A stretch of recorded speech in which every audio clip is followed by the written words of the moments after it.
It was a small town, nestled between fields of sugarcane and mango orchards, where everyone knew each other's names. The mornings smelled of wet soil and warm milk, and the evenings rang with the temple bells and azan drifting across the river. In this town lived Arav and Imran, two boys whose friendship had begun before they even learned to spell the word. They had built clay castles by the riverbank, stolen guavas from the old orchard, and shared secrets whispered under the banyan tree. People often said, "If you see Arav, Imran won't be far behind." By the time they were 15, their bond had become a story whispered with fondness across the town. They were like the two banks of the same river, separate yet incomplete without each other. Arav's nature was fiery. He spoke quickly, acted even quicker, and often landed in trouble. Imran was calm, thoughtful, the kind of boy who would think 10 times before speaking once. Together, they balanced each other like the sun and the moon. But life, as it often does, tested them in ways no one had imagined. One summer afternoon, the boys wandered far from the village into the forest. The sun burned overhead, and the ground cracked with thirst. They carried with them only a bottle of water and their endless chatter. After hours of roaming, they stumbled upon a clearing where a dilapidated wooden bridge stretched across a deep gorge. The villagers had warned them never to cross it. The bridge was too old, too fragile. But curiosity is stronger than caution when youth runs wild. "Come on, let's see what's on the other side," Arav said, his eyes gleaming. Imran hesitated, feeling the wood groan under his feet. "It doesn't look safe," he murmured. "Don't be such an old man," Arav laughed. "We'll hold hands and cross together. Nothing will happen." Halfway across, the bridge shook violently. A plank snapped beneath Arav's foot, and he slipped, dangling above the gorge. His fingers clutched the rope railing, legs flailing in the air. The world below looked like a monster waiting with an open mouth. "Imran!" Arav cried, panic lacing his voice. In that single moment, Imran's heart froze, then pounded like a drum. Without thinking, he dropped to his knees, stretched his arm, and grabbed Arav's wrist.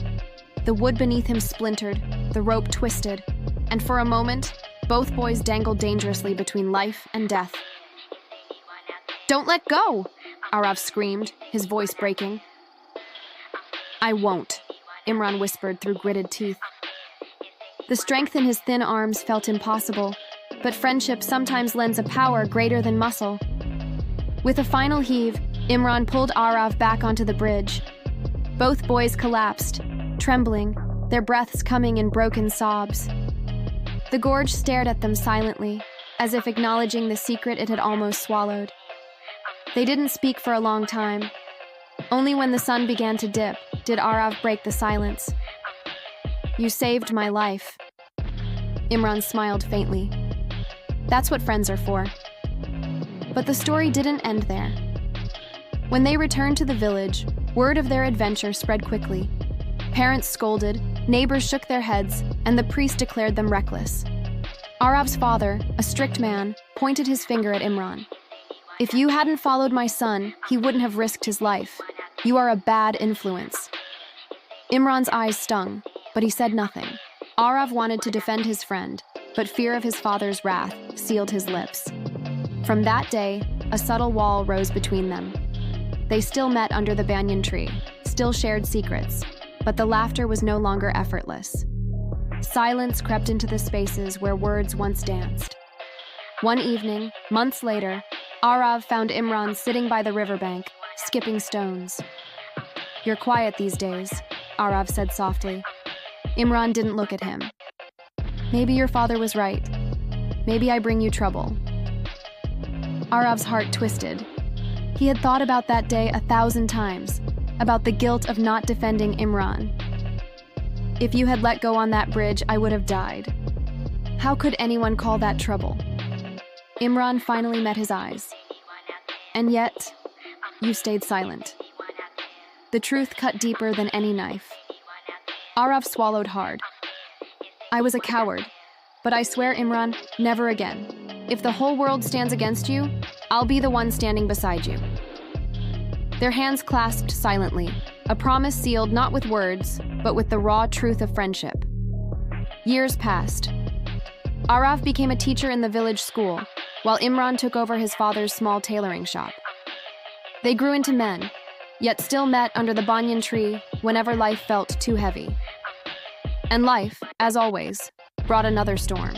One monsoon evening, the river swelled with rage, its waters rising higher than anyone remembered. The town's old stone bridge, the only link between the village and the hospital in the nearby city, was cracking under the current. A group of travelers were trapped on the far side, shouting for help. Fear kept everyone frozen. Without a word, Arav and Imran tied ropes around their waists and waded into the furious river. The current clawed at them, the rain blinded them, but side by side they fought their way across. Together they formed a human chain, guiding the stranded villagers one by one until all had crossed safely. When the last child was lifted to shore, the exhausted friends collapsed on the muddy bank. The villagers rushed to them, their fear transformed into awe. Arav's father, now older and weaker, pushed through the crowd, his eyes filled with tears as he touched Imran's shoulder. "Forgive me, son. I was blind. You are not a bad influence. You are the reason my child is alive today." Imran bowed his head, humility softening his smile.